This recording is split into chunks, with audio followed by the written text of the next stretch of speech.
All right, the voting session will begin at this point in time, and I think, Nathan, you're on first. Up first is Senate Bill 789. There's a reprint in the packet before you. It begins on page 26. Senate Bill 789 requires a person, when using the one-call system, to provide notification of a planned excavation or demolition, and to select a start work date that is between 2 and 12 business days after the ticket is initiated. In addition, the bill expands the information that must be included through the notice provided to the one-call system to include the extent of the work to be performed in connection with the proposed excavation or demolition rather than just the type of work.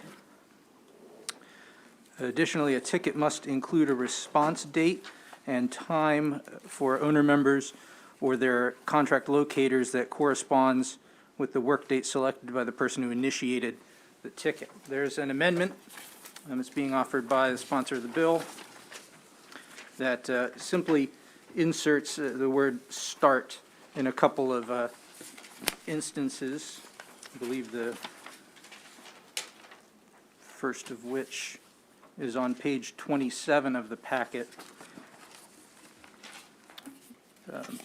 The amendments also move up the effective date to June 1st of this year. There was some testimony, or rather there was some information included in the system and in the fiscal note that indicated that MDOT had concerns about the bill. I reached out to the department, and they're no longer concerned, and the fiscal note will be adjusted. Okay. Move favorable as amended. Second. Okay, it's been moved and seconded. Is there any discussion on the motion? If not, all in favor, please raise your hand. Let's see if that works. Are we all in favor? Okay, that's unanimous. Okay, thank you.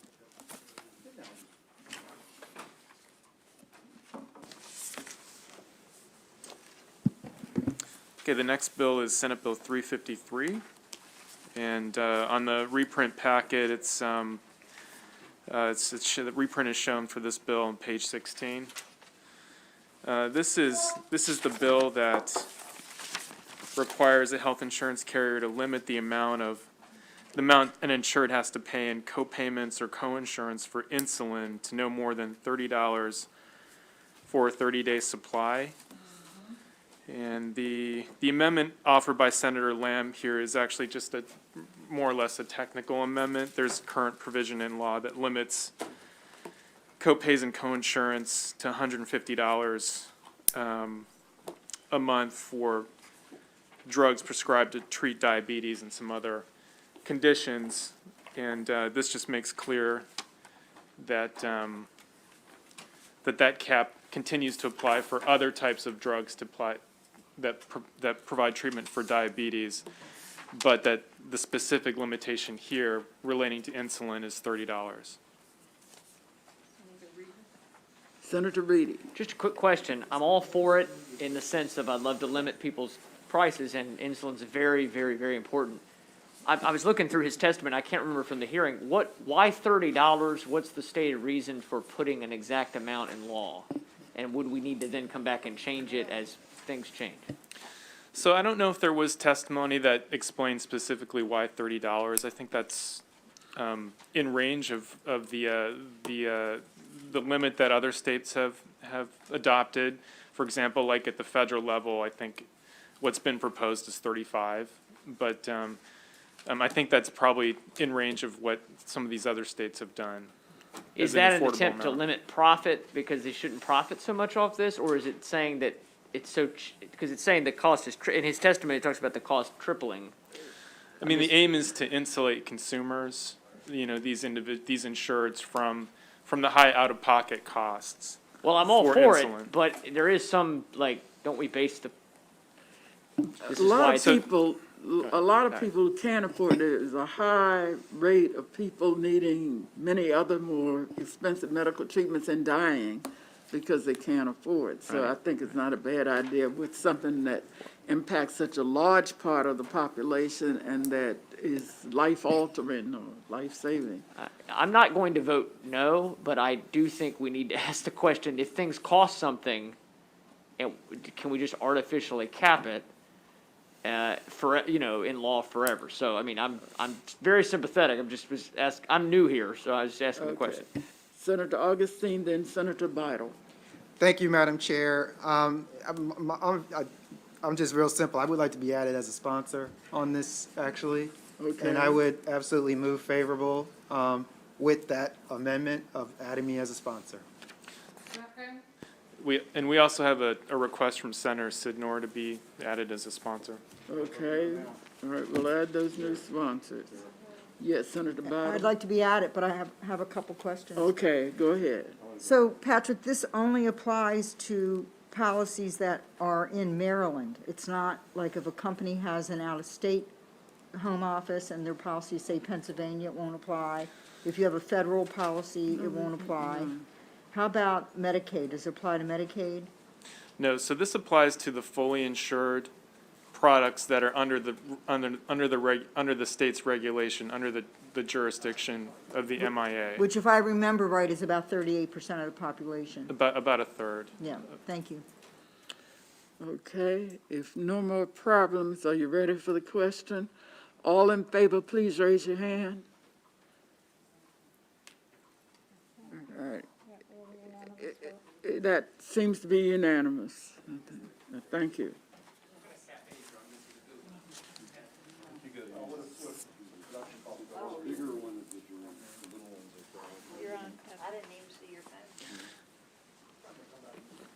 So the next bill on the list is Senate Bill 572. And on the reprint, this is on page 21. And this is the bill that alters limits on the amount that surplus lines brokers may charge as a fee on a policy issued by a surplus lines insurer. The trade association, this is Bryson Popham, who represents the trade association for the insurance agents and brokers, came in with some testimony that that had some issues with the bill as introduced, but I think they resolved some of the differences with the amendments that are reflected here, and I can walk through them. The first is that, If they're resolved, yeah, okay. okay.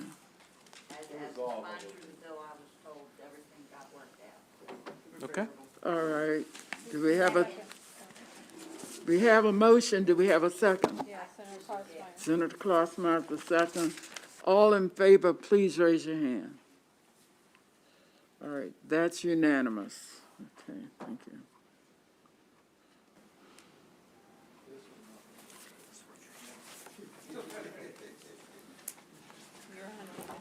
Oh, we're done? Okay, Senate Bill 1.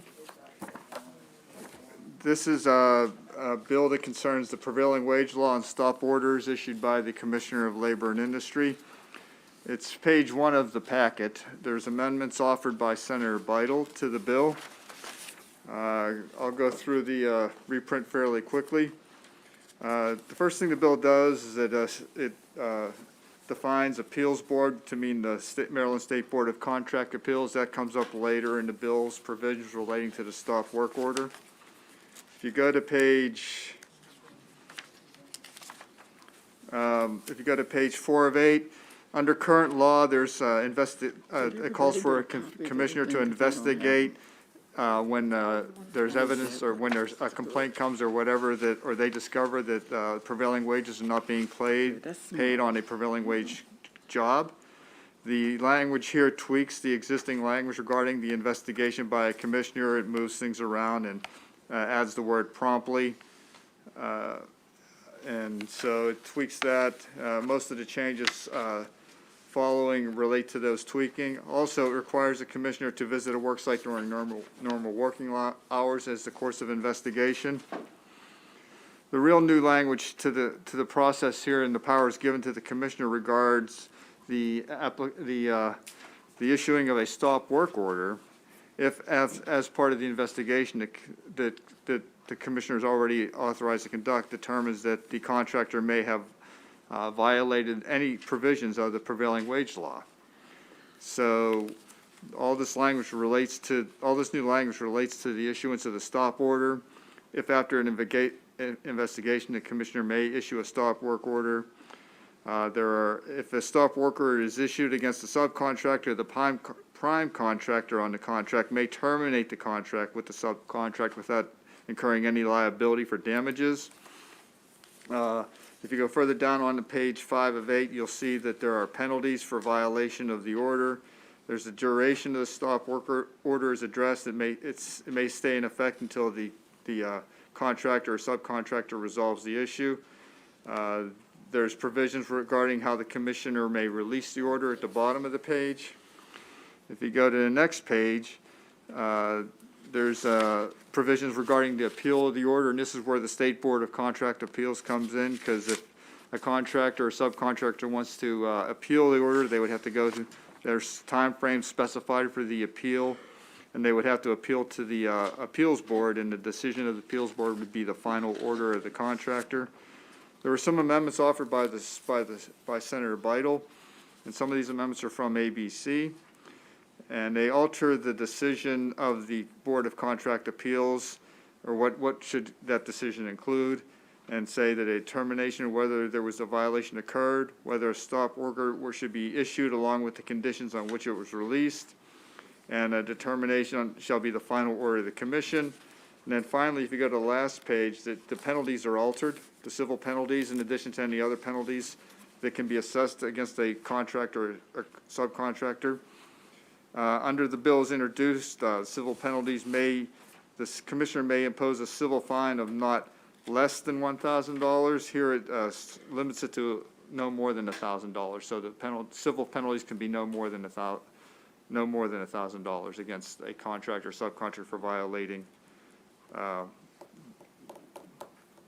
provisions of the law. Can I ask David a question? Oh. Sure. So just on the penalty issue, I mean, that's a pretty dramatic, that was an ABC amendment that, okay. The two amendments are both Both ABC ABC amendments. amendments? Okay. They requested 3, I gave them 2. Okay, The one I didn't give was, they were walking through what an investigation would take. But in Comar, it says, the commissioner's investigation, if the commissioner receives a complaint that an employee under a public work contract was paid less than the prevailing wage rate for that employer's classification, the commissioner shall investigate the complaint and attempt to resolve it informally within 90 days. So there really wasn't any reason to spell out what a commissioner does, because it's already in. so that's in current regs, that provision? It's in current regs, yeah. Okay. So that's why I didn't take the first request, but we Okay. took 2 and 3. Okay. Senator Hershey? Yeah, just with respect to that, because I've got the 3 amendments from ABC as well, so I was trying to figure out how those got in place.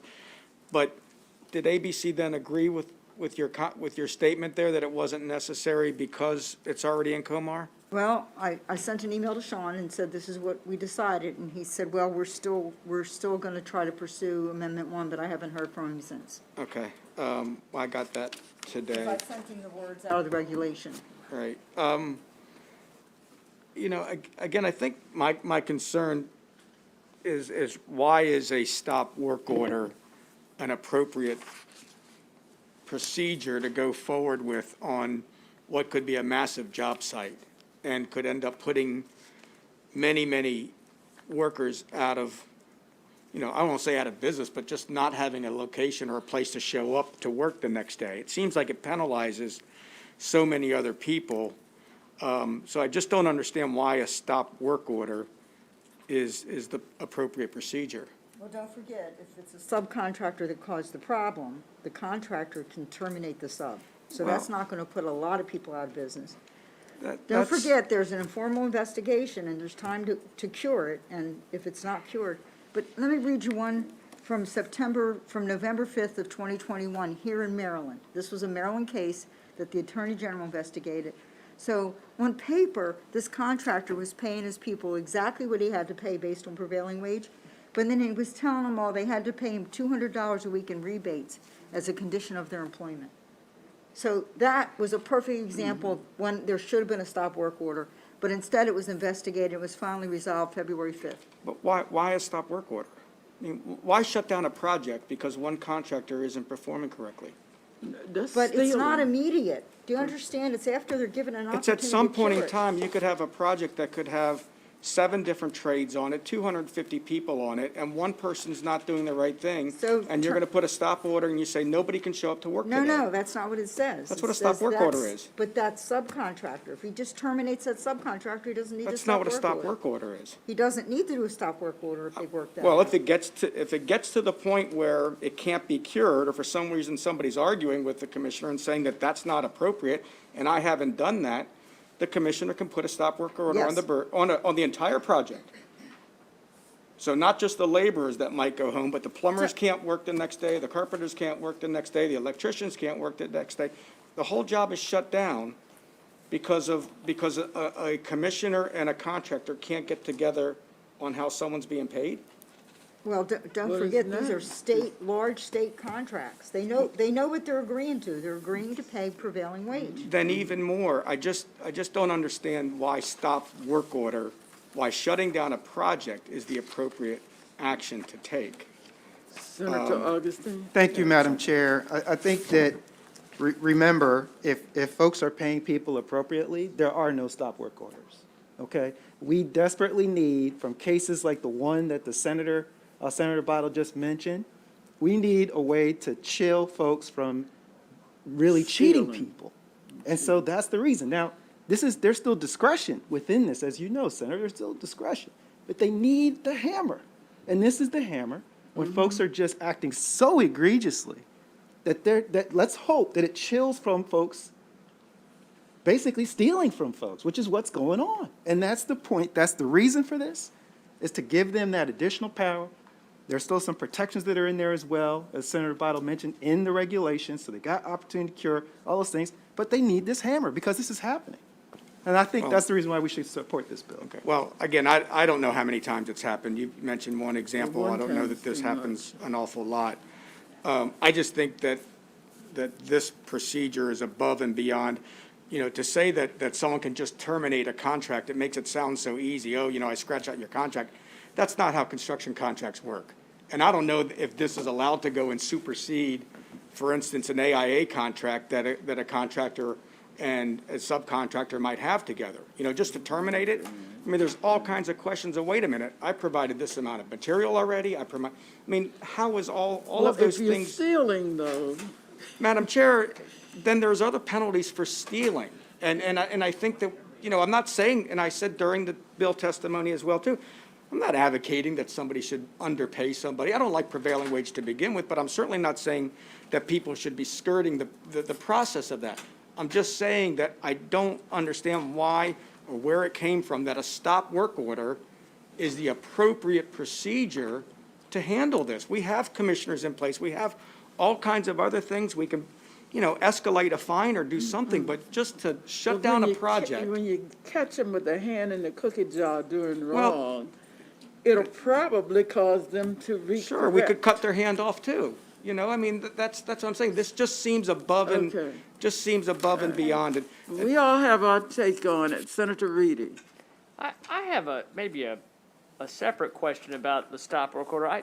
MDOT had some concerns about this being sort of unintended consequences if you're talking about major state road projects where you could have a debate or discussion and I confess this isn't my area of expertise, but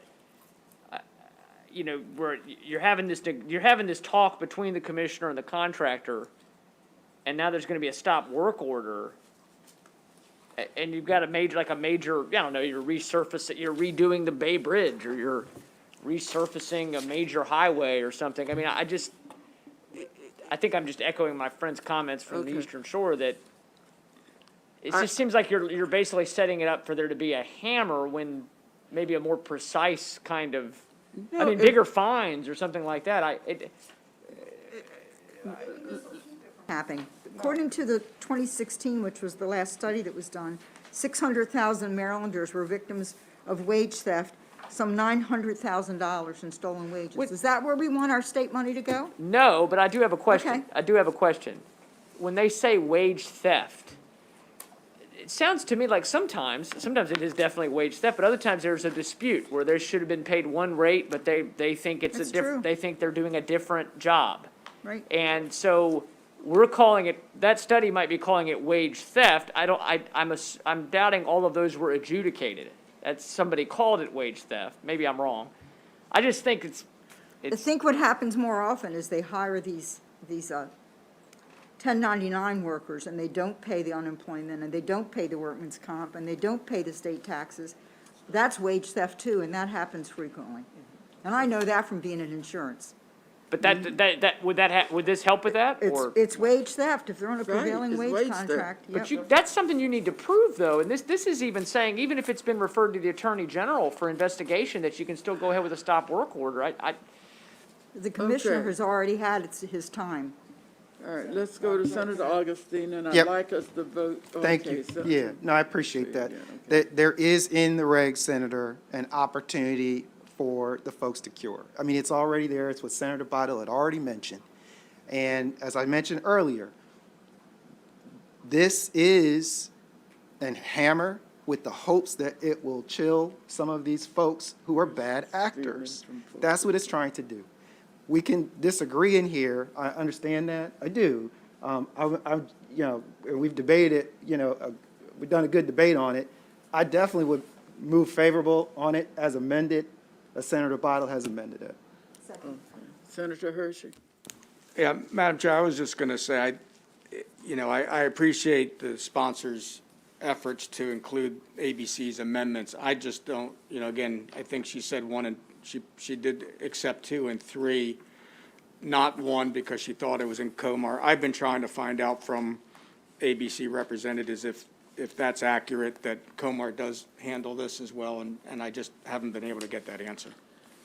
Well, why don't we do this? We aren't required to be unanimous on everything, and so people have the right to. Really? Is that true? All right, we got a motion and a second. Okay, all right. So let's call the roll. Senate Bill 1, favorable with amendments. Senator Feldman? Aye. Aye. Senator Faustmeyer? Yes. Senator Benson? Yes. Yes. Senator Kramer? Yes. Yes.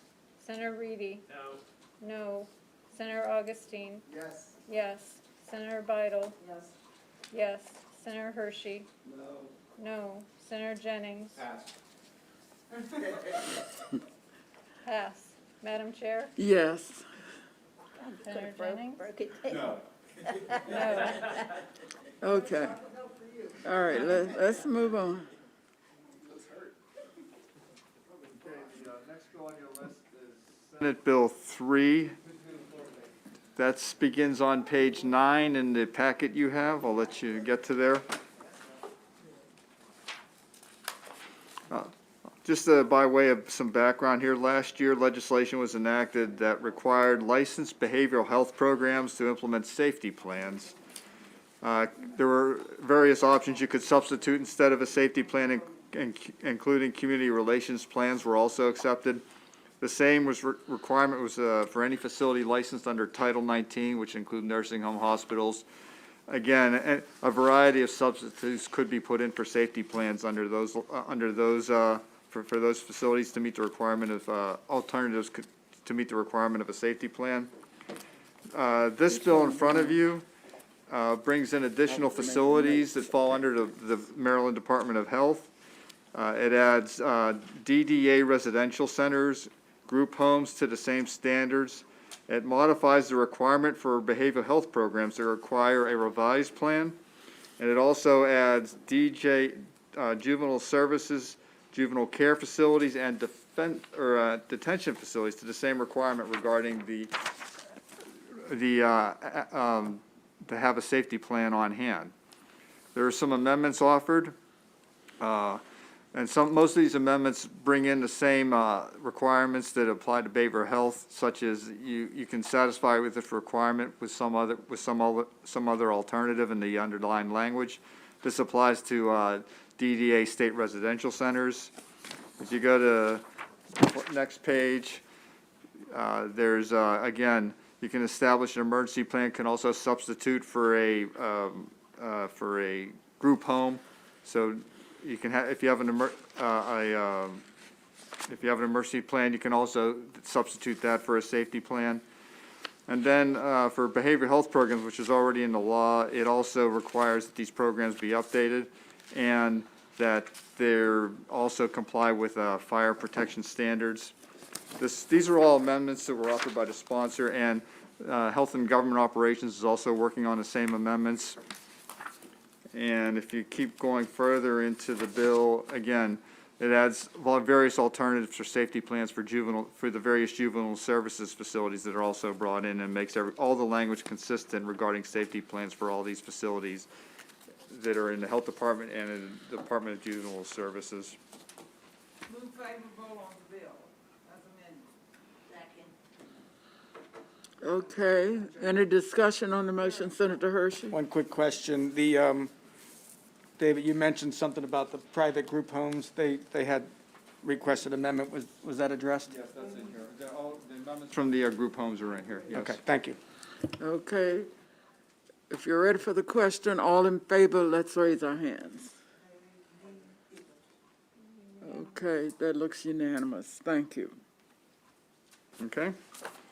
The next bill begins on 19 of the package. This is requires the Governor's Workforce Development Board before a certain date to evaluate, study, and identify certain issues related to the wages paid to certain bus drivers. If you recall, this past year, there's several bus drivers went on strike, and it was an issue related to how much they were being paid. So the sponsor wants the Governor's Workforce Development Board to study this issue, defines what a bus driver is. There's an amendment offered by the sponsor, and it changes it to September 1st. The bill's an emergency bill also, so I guess they're trying to get this done before the next school year. And if you go to the next page, you'll see that there's an additional language offered by the sponsor. In conducting the evaluations, they should study and identify under the previous sections, consider regional variation in prevailing wages paid to the drivers in the state. And this is not prevailing wage, this is not, it's a term of art. It's not the prevailing wage. They don't have a prevailing wage for bus drivers. It's just that it's more like saying that the wage is prevalent in that area for bus drivers. Senator Hershey? Yeah, thank you. David, are these bus drivers in the study, are they employees of the local boards of education, or are they, I think out in my district, a lot of the bus drivers are contracted? I think, let's see, bus driver means an individual employed to drive a bus that serves a primary, second, including an there it is. individual who's employed by a county board of education, a person that contracts with a local, yes. So Got it. Thank you. Thank you very much. Yes, Senator Feldman. Yeah, just one, on the one hand, you say it's an emergency bill, and then you amend it from going to July to September, and then you say it's designed to kick in before the school year. So I'm trying to take those 3 points and, so when's the school year start? Doesn't it start before September 1? So how, Yeah. so how, I'm trying to, all you're doing, so why is it emergency? I mean, Well, the emergency, I guess the intent of emergency is as soon as it passes, right. within. No, I get that. Yeah. But it's not, nothing happens until September. Okay, I'll drop it. I think the Okay. Senator Benson? Yes, I'd like to have my name added to this bill, and I move favorable on the bill as amended. I second it. Okay. All right, it's been moved and seconded. Is there any further discussion? If not, all in favor, let's raise our hands. Okay, that's unanimous. All right, Senator Klossmeyer wants to be also amended on.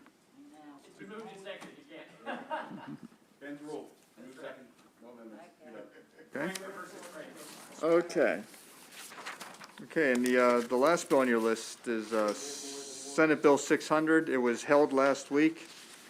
The bill requires each residential service agency that receives Medicaid reimbursement for the provision of home care or similar services to report to the Department of Health on a form developed by the department, a personal care aid's hourly pay rate, and whether the residential service agency has classified the personal care aide as a independent contractor. The bill did other things, but the sponsor offered an amendment to strike. Senator Kelly offered an amendment to strike the last three items for reporting. This is on page 24 of your packet. And it also requires that the department develop a report to include this information, and it adds additional things for this report, including Medicaid reimbursement rates, cost of delivering services, aggregated wages, and the data included in this bill. Move favorable. I have one question. Yes, Senator Reedy? Did the amendments take care of the concerns from, the Home Care Association? Their concern is that they want to wait to see for the study to come out by the department. This is, and to see whether this additional type of reporting would be necessary. So I think they still would rather see this process be put, wait another year or so till they have, the department finishes its initial study from that was required last year. That seems wise, but okay. Okay.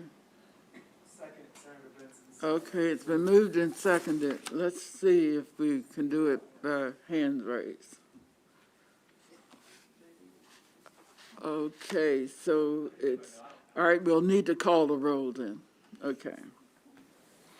Senate Bill 600, favorable with amendments. Senator Feldman? Aye. Aye. Senator Klausmeyer? Yes. Yes. Senator Benson? Yep. Yes. Senator Kramer? Yes. Yes. Senator Reedy? No.